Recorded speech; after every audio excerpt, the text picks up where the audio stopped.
This side canyon here, every couple of years, when the snow starts to melt, it floods really bad. And as warm as it's been this year, I kind of expect it's going to be even more of a problem. This has come roaring down here enough at times to actually take this blacktop off.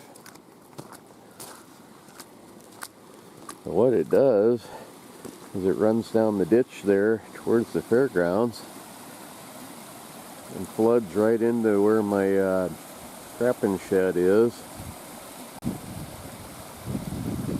and the parking lot, and it could, if I wasn't paying attention, it could get over there kind of by the well. You don't want that.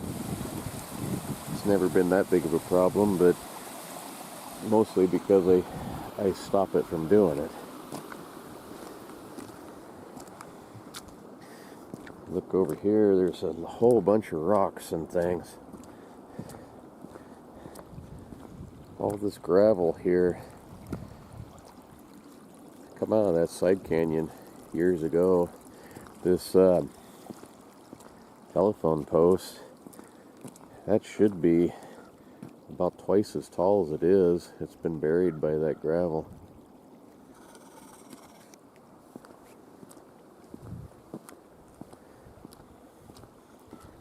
Anyway, go get the tractor and fix this before it gets to be a problem. A lot of water, you know.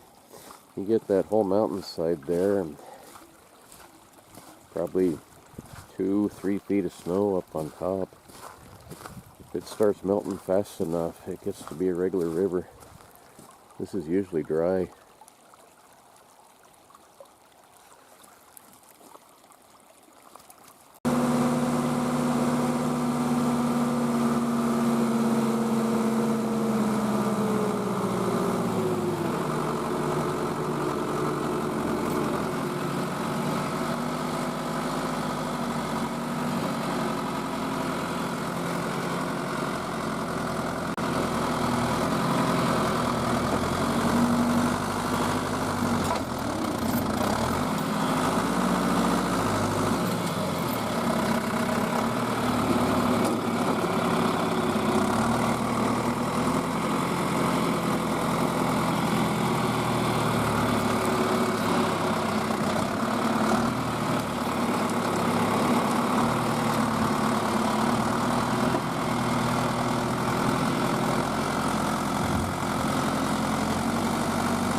just come in here to check on the wolf.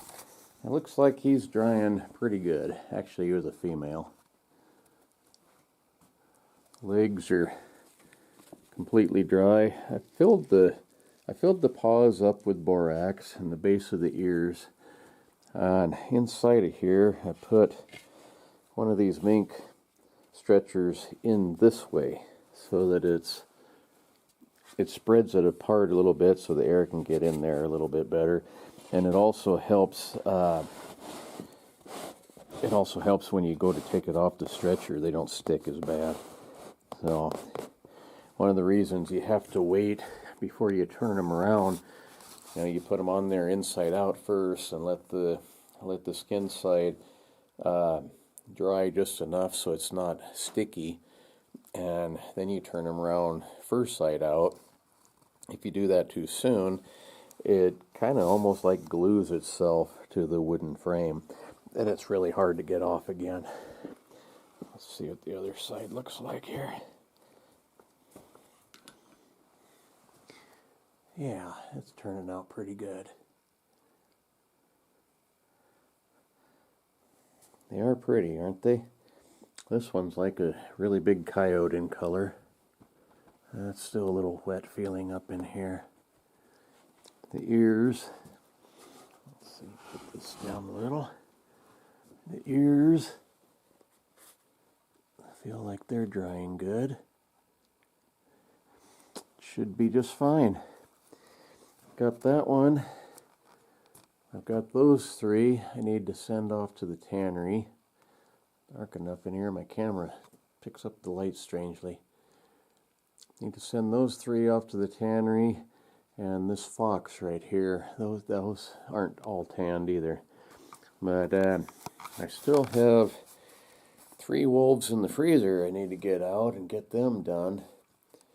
Like I said, they take enough time. The reason they've been in there so long, partially, is because the flies. If I wait too long, like I tend to do, the flies come out, and I don't want them to lay eggs in there and ruin the fur, ruin the hide.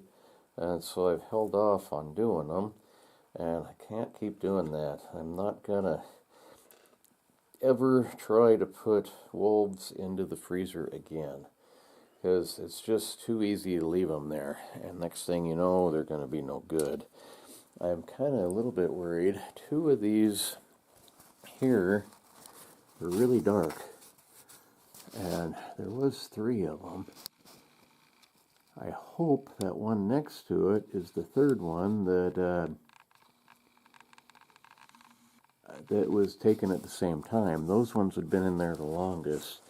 If not, that means there's a darker one in there that's been in there a real long time, and hopefully that one's not freezer burned. If it is, it's been in there quite a while. These ones here, they've only been in for about half as long. So, never again. If I can help it, I'm not going to put them in the freezer. Maybe for a short period of time, but it's just too easy to put them in there and forget about them.